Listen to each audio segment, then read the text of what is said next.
Vi har om Ebola og behandling af sygdommen af Anders, Kasper, Magne og Josefine. Hvad er Ebola? Ebola er en smitsom virussygdom, som er relativt sjælden, men Ebola har en høj dødelighed på op til 90%, og sygdomsforløbet er ret voldsomt. Ebola smitter ved direkte eller indirekte kontakt med inficerede kropsvæsker. Der findes foreløbig ingen medicin, der kan kurere Ebola. Det er derfor afgørende, at de syge bliver korrekt diagnosticeret, isoleret, og at pårørende sundhedspersonale og andre kontaktpersoner beskyttes mod smitte for at standse udbruddet.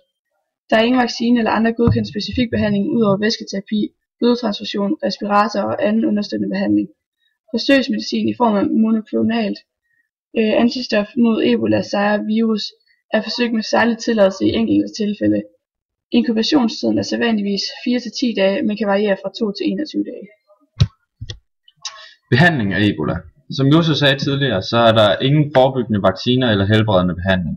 Så for at stoppe et Ebola-udbrud er det nødvendigt at opspore og isolere patienter og mennesker, som har været i berøring med smittede. Ved at placere en smittet patient i en såkaldt isolationsenhed, forhindrer man yderligere smitte.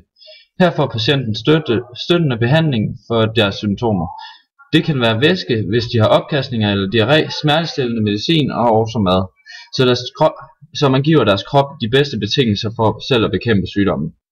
Personalet er nødt til at bære isolationsdragter på grund af den høje smittefare, og det kan opleves som meget skræmmende at være indlagt og isoleret. Personalet forsøger på bedst muligt at give patienterne menneskelig omsorg ved øjenkontakt, kropsberøring og samtale. De der overlever at være smittet med Ebola, bliver ofte immune over for sygdommen. Okay, på dette slide ser vi så en isolationsenhed, hvor man kan se, at personalet bærer sikkerhedsdragter, hvor de ikke har mulighed for at komme i berøring med væsker og sekret. Og på dette slide ser vi så to syge med Ebola-sygdommen, og man kan se, hvordan ham til højre, han er helt tynd og uden maver, og ham den anden, han har bylder i fæstet. CMAP er en af metoderne, eller en af medicinen, som man eksperimenterer med. Den eksperimentelle medicin CMAP, som er blevet givet til en mindre gruppe mennesker, og i visse tilfælde har vist sig effektiv, har kureret 18 forsøgsaber, som var smittet med sygdommen. Og flere af de 18 aber, der er nu raske, selvom de var blot få timer fra at dø. Da medicinen kom til undsætning, blev de derfor reddet, fortæller en videnskabsmand. De resterende 3 aber måtte lade livet som kontrolgruppe.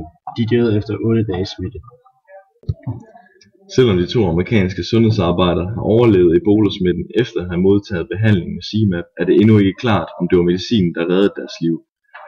I denne uge døde en iberisk læge på trods af behandling med stoffet, og det samme gjorde en spansk præst tidligere på måneden. CMAP er en kombination af 3 forskellige monoklonale antistoffer, som binder sig til proteinet af Ebola-virusen. Antistoffer er en generel måde at udvikle nye medikamenter på. De kan rettes mod mange forskellige fremmede molekyler og vil uden tvivl blive en vigtig del af fremtidens medicinske arsenal.